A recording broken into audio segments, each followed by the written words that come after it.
মহর্ষি বশিষ্ঠের পুত্র শক্তি, শক্তির পুত্র মহামণি পরাশর। তিনি ধর্মশাস্ত্রে মহাপণ্ডিত। মহামণি মৈত্রেয় তারই শিষ্য। তার মনে জাগে নানা প্রশ্ন, যেমন এই চরাচর জগৎ কেমন করে সৃষ্টি আর লয় হয়, সমুদ্র পর্বতের স্থিতি, আকাশের পরিমাণ, সূর্যের অবস্থান, দেবতার বংশবিস্তার, চতুর্যগের বিবরণ, দেবশ্রীর চরিত, ব্যাসদেব দ্বারা বেদের শাখা বিভাগ ইত্যাদি। সেই সব প্রশ্নের উত্তরে মহামণি পরাশর বললেন, ভগবান বিষ্ণুর প্রতি শ্রদ্ধাভক্তি করলে কখনো কোনো বিপদে পড়তে হবে না। যদিও বা বিপদ হয়, তিনি উদ্ধার করে দেন। ভুল করে পাপ কাজ করলেও তিনি ক্ষমা করে দেন। হরির স্মরণকারীকে যমালয়ে যেতে হয় না। শ্রী বিষ্ণুর মহিমাই এই পুরাণের মূল বিষয়, তাই এর নামকরণ করা হয়েছে বিষ্ণু পুরাণ।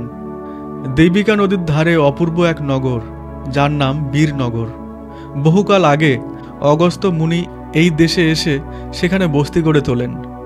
এই দেশেরই এক প্রান্তে বাস করেন নিদাগ মুনি। তিনি শিক্ষা লাভ করেন ব্রহ্মার পুত্র ঋভুর কাছে। মহাপণ্ডিত তিনি। পণ্ডিতের সকল গুণই তার মধ্যে বর্তমান। গুরুদেবের অনুমতি ক্রমেই তিনি বীরনগরে সংসার পাতলেন। প্রাতঃ স্নান থেকে শুরু করে পূজা, আহ্নিক, জপ, হোম, শাস্ত্রের অনুশীলন সবই যথাযথভাবে পালন করে তিনি সংসার ধর্ম অতিবাহিত করেন। কাল অতিক্রান্ত হয়, এর মধ্যে বহুদিন গুরু শিষ্যে দেখা হয়নি। নিদাগের সর্বদা মনে পড়ে গুরুর কথা। গুরুও মনে ভাবেন শিষ্য কেমন আছে। নিত্যদিনের মতোই নিদাগ তার করণীয় কাজ শেষ করে অপেক্ষা করছেন। পত্নী রান্না শেষ করেছেন। বিষ্ণুকে ভোগ নিবেদন করে তারপর অতিথিগণকে আহার দিয়ে তবে নিজেরা আহার করবেন। কিন্তু আজ কোনো অতিথি এলো না।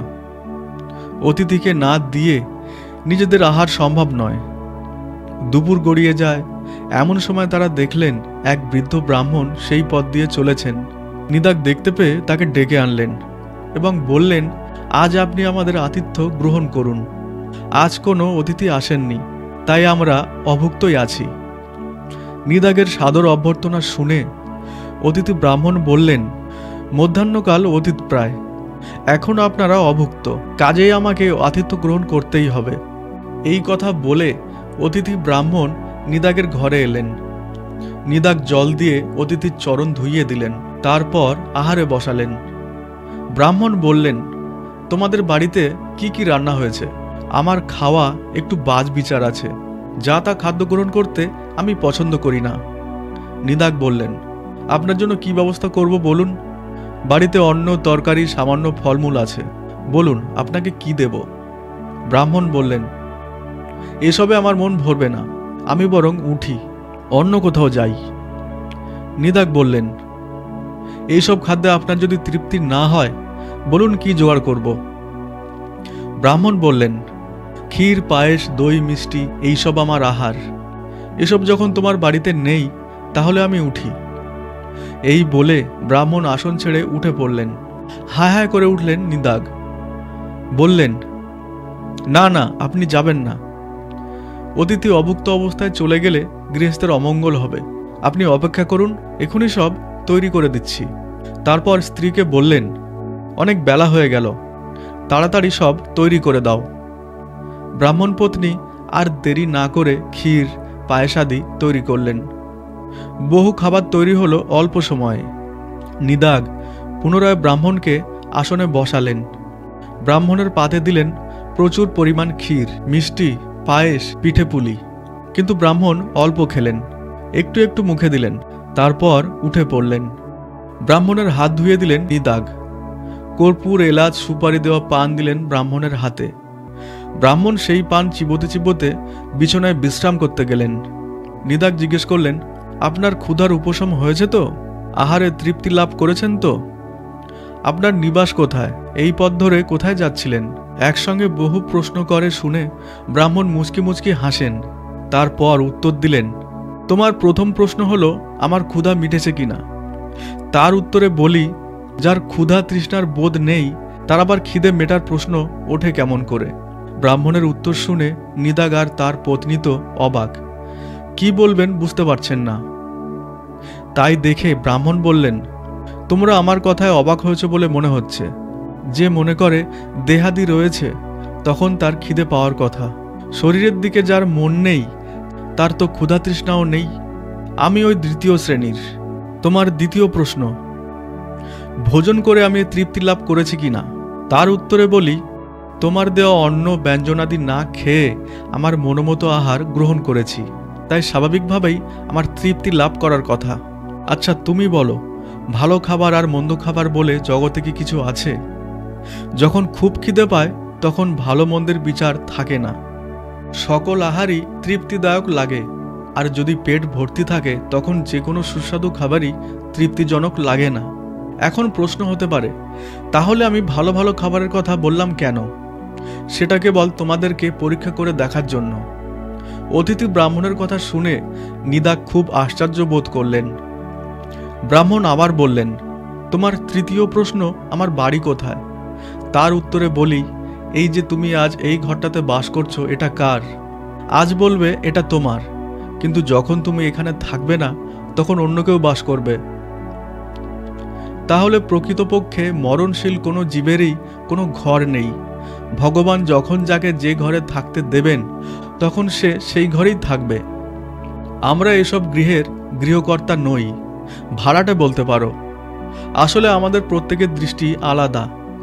তুমি আমাকে এরকম দেখছো আর আমি তোমাকে অন্যরকম দেখছি। জগতে সকল জীবেরই দৃষ্টি আলাদা, তাই এত বিভ্রান্তি, এত অশান্তি, এত গণ্ডগোল। বাইরের শরীরটাকে না দেখে আমাদের ভেতরটাকে দেখো, তখন বুঝতে পারবে আমরা সবাই এক। আমরা সবাই সেই এক বাসুদেবেরই অংশ। অতিথি ব্রাহ্মণের মুখে এমন সব আধ্যাত্মিক তত্ত্বকথা শুনে স্থির থাকতে পারলেন না নিদাগ। ঝড়ে গাছ পড়ার মতো লুটিয়ে পড়লেন অতিথির চরণতলে। তখন ব্রাহ্মণ তাকে স্নেহ ভরে তুলে বললেন, নিদাগ, আমি তোমার গুরু।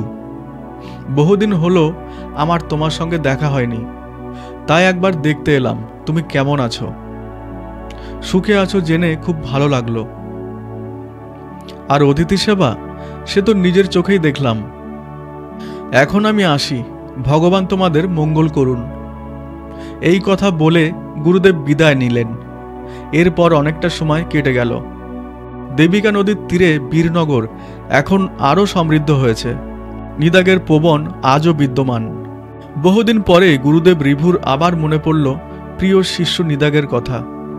তিনি চললেন এক ব্রাহ্মণের বেশ ধরে। উপস্থিত হলেন বীরনগরে। দেখলেন সারা দেশ জুড়ে এক মহান উৎসব। কত হাতি, কত ঘোড়া, কত পতাকা, কত লোক, তার সীমা নেই। সবার পরনে নতুন পোশাক ঝলমল করছে, নানা রকম বাজনা বাজছে। ছদ্মবেশী মুনি ঋভু সেই মহা কোলাহলের মধ্যে নিদাগের খোঁজ করছেন। এদিক ওদিক তাকিয়ে দেখছেন। হঠাৎ দেখতে পেলেন পথের ধারে এক ব্যক্তি দাঁড়িয়ে, এক বোঝা কাঠ নিয়ে। তার মুখটি দেখেন শুকনো, তার মনে কোনো আনন্দ নেই। ঋভু তার কাছে এসে জিজ্ঞেস করলেন, সবাইকে আজ আনন্দে মেতে উঠতে দেখছি, কিন্তু তুমি এমন মুখ শুকনো করে দাঁড়িয়ে আছো কেন? ওই ব্যক্তি নিদাগ। তিনি বললেন, ওইসব হইচই আমার ভালো লাগে না, তাই দূরে দাঁড়িয়ে আছি। ওইসব লোকজন চলে গেলে আমি তারপর যাব। ঋভু বললেন, ও কিসের উৎসব? নিদাগ বললেন, রাজা আসছেন হাতির পিঠে চড়ে। ঋভু অবাক হয়ে বললেন, কোথায় রাজা?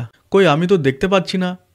নিদাগ বললেন, ওই তো নিচে হাতি, আর হাতির পিঠের ওপর গদিতে বসে রাজা। মাথায় পাগড়ি, গায়ে ঝলমলে পোশাক, গলায় ঝুলছে মুক্তোর হার। ঋভু বললেন, আমি তো কিছুই বুঝতে পারছি না, নিচ উপর সব কি বলছো?